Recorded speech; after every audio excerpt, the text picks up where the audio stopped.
David Doepel, the CEO of Demand Film. We are a global theatrical cinema releasing company, and we focus on documentaries principally and event cinema.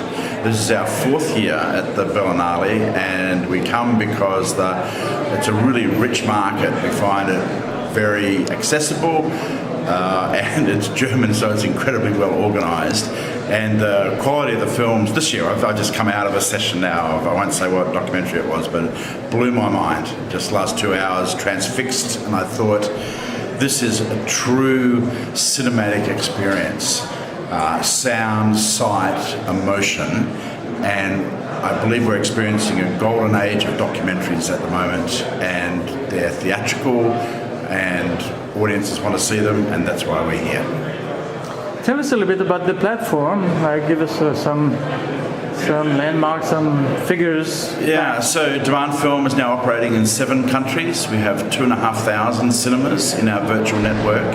And the deal we have with the cinemas is Monday nights, you don't have many people there. Our platform, we crowdsource audiences and we fill them up. So it's a win for everybody. It helps films that aren't quite suited to a wide release to find a de-risked distribution strategy that delivers profits to filmmakers, to the cinemas, and to our platform as well. We also have innovative blockchain solutions that sit in and around the platform, as well as other tech, looking at a predictive model of audience size, and then how we tailor our marketing. Screen creds, which are our crypto token that incentivizes people to promote the films, and also used for FX transfer as well for rights holders. And what's the breakdown of the revenue between the theater, yourself, and the filmmaker? All right, we get the least. The cinemas get the most, and pretty much actually we share 50-50 after expenses with filmmakers, which is about right. Traditional model, almost. Right? Almost a traditional model, but what we find is that the per screening averages are much higher, and the cost of marketing is substantially lower. So it does actually lead, after costs off the top, to to actual revenue. Yeah. 2 questions. What kind of marketing are you offering them and doing for the films? Or are you leaving that to a filmmaker, or you're supplying some? And what kind of theaters? Is there a profile of theaters that are in your? Yeah. So for the marketing is targeted, focused and bespoke. So each campaign is different for every film. We have a PR company globally on retainer. We specialise in finding ways to audiences and innovative approaches for that. Where we have a film right now, The Bikes of Wrath, produced by a Melbourne group of filmmakers, shot in the US, releasing in Canada, the US, Australia at the moment. And the film is about a group of cyclists who emulate the ride of the Jode family in the Grapes of Wrath. So they ride a bike from Oklahoma to Bakersfield, California. We have a competition running right now.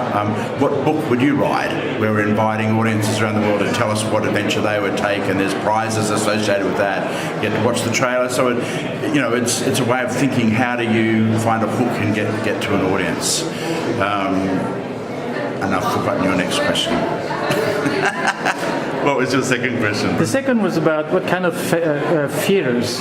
Oh, the theatres. So in our 2,500 cinemas, it's everything from Odeon chain in the UK, CineStar here in Germany, Regal, AMC, Cineplex. Like very commercial. Very commercial, and a lot of art house as well, yes, too, and independents. So in Australia, where we started the company, we effectively have a 100% footprint of cinemas, and we're growing that network in the other markets as well. So we were just at Art House Convergence. One of my co-founders of the company, Andrew Hazelton, was there last week. We signed up a whole bunch of other indie cinemas in the US as well.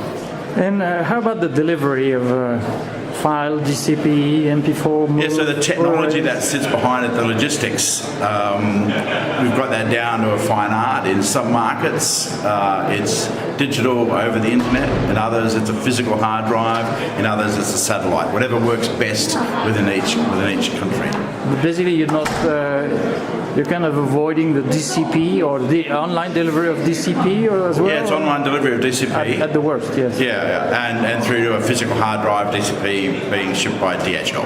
Yeah, because all these theaters have different demands, requests, deliverables. Yes. From the DM to a hard house. Yeah, but we've got all that sorted. Yeah, that's impressive. And so, and what's your goal in the next, let's say, 2 years from now? Yeah, well, we're working on an acquisition fund at the moment and raising money for that. Acquisition and P&A fund. We're looking at expanding into probably 3 or 4, half a dozen more countries this year. The platform is now fully able to be translated into any language and deployed in a country, so we're excited about that growth. And then working more on the statistical analysis that sits behind it. Because we both market and sell tickets, we can really see the close relationship between the marketing activity, the sharing activity, and then how that or doesn't lead to ticket sales. Well, it's very smart, and it meets the demand and meets. Well, we think we're solving a number of problems. Yes. For the cinemas, underused capacity, for filmmakers' inability to get to the screens, and for the general public, the chance to see films that otherwise you'd only get to see if you came to the Berlinale. And they deserve to be seen on the big screen.